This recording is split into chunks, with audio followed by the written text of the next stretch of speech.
Chapter 21. I did not take Rontu with me when I left the caves that night, and I closed the opening so that he would not follow me, for if the Aleuts had brought their dogs, he would surely smell them out. I went quietly through the brush to the headland. Before I had climbed to the top of the high rock, I could see the glow of the Aleut fires. They had camped on the mesa, at a place in the spring they had used before. It was less than half a league from my cave. I stood for a long time watching the fires, wondering if I should move to another part of the island, perhaps to the cave where the wild dogs had lived. I was not afraid that the men would discover me, because they worked on the beach or hunted in their canoes all day. It was the girl I was afraid of. The ravine was tangled with brush, which was hard to walk through, but in the ravine grew seeds and roots. Sometime, when she was out looking for food, she might wander by the spring and see that it was being used and find my steps leading to the cave. I stood on the rock until the Aleut fires died. I thought of everything I could do, of the different places I could go, and at last decided to stay in the ravine. The far end of the island had no springs, and if I moved there, I would have no place to hide the canoe, which I might need. I went back to the cave and did not leave it until the moon was full. There was little food left. Rontu and I climbed to the headland, and when we passed the house, I saw that 3 of the whale ribs had been cut from the fence. No one was there, or else Rontu would have barked. I waited until the tide was low, which was close to dawn, and filled a basket with seawater and abalones. We were back in the cave before it grew light. The seawater kept the abalones fresh, but when we had to go out again, the night was too dark to find our way to the reef. I therefore had to gather roots. I could never gather many before the sun rose, so I went out every morning until the next moon came. Then I went to the reef for abalones. During all this time I saw none of the Aleuts, nor did the girl come near the cave, though I found her footsteps far down the ravine where she had been to dig roots. The Aleuts had not brought their dogs, which was fortunate, for they would have found Rontu's tracks and followed us to the cave. The days were long for Rontu and me. At first he would pace up and down the cave and stand at the opening sniffing through the cracks. I did not let him out, except when I was with him, for fear he would go to the camp and not come back. After a while he got used to this, and would lie all day and watch whatever I was doing. It was dark in the cave, even when the sun was high, so I burned the small fish I had stored. By their light I began to make a cormorant shirt, working every day on it. The 10 skins I had taken at Tall Rock were now dry and in condition to sew. All of them were from male cormorants, whose feathers are thicker than those of the females and much glossier. The shirt of the yucca fibers was simple to make. I wanted this one to be better, so I cut the skins carefully and sewed them with great care. I made the bottom first, putting the skins end to end, and using 3 of them. For the rest of the skirt, I sewed the others along their sides, so that the feathers ran one way on the upper part and a different way along the bottom. It was a beautiful skirt, and I finished it on the day after the 2nd moon. I'd burned all of the little fish, and since I could catch no more until the Aleuts left, I took the shirt outside to work on it there. I'd found footsteps in the ravine twice again after the first time, but no closer to the cave. I begun to feel safe, for the winter storms would soon be here. The Aleuts would leave. Before another moon they would be gone. I'd never seen the skirt in the sunlight. It was black, but underneath were green and gold colors, and all the feathers shimmered as though they were on the fire. It was more beautiful than I had thought it would be.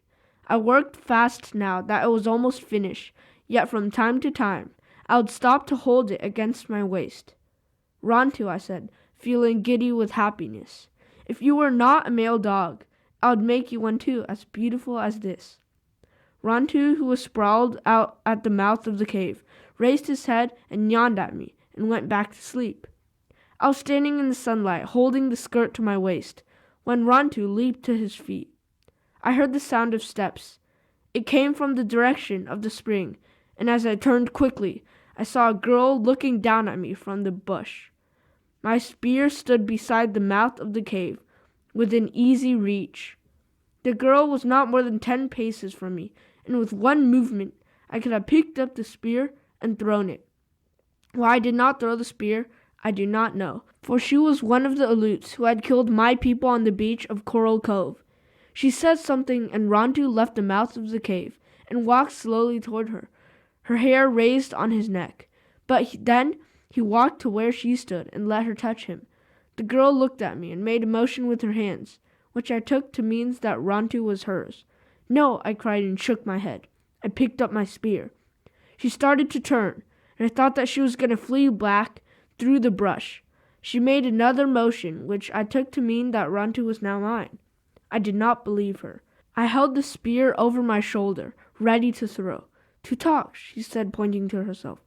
I did not say my name. I called Rontu, and he came back.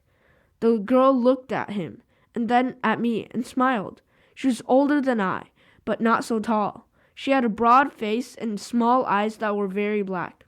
When she smiled, I saw that her teeth were worn down from chewing seal sinew, but they were very white. I was still holding the cormorant shirt, and the girl pointed to it and said something. There was one word, Winsha, which sounded like a word that means pretty in our language. I was so proud of the skirt that I did not think.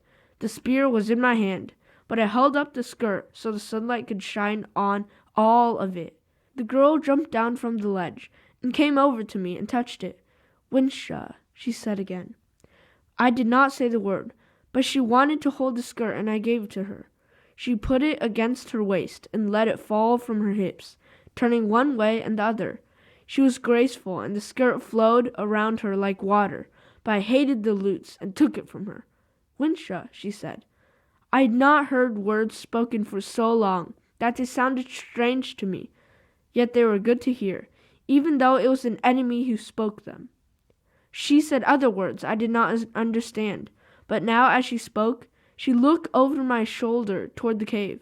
She pointed to the cave, and then to me, and made gestures as if she were making a fire. I knew what she wanted me to say, but I did not say it. She wished to know if I had lived there in the cave, so she could come back with the men and take me to their camp. I shook my head and pointed to the far end of the island, away, for I did not trust her. She kept looking toward the cave, but she said nothing more about it. I held the spear, which I could have thrown.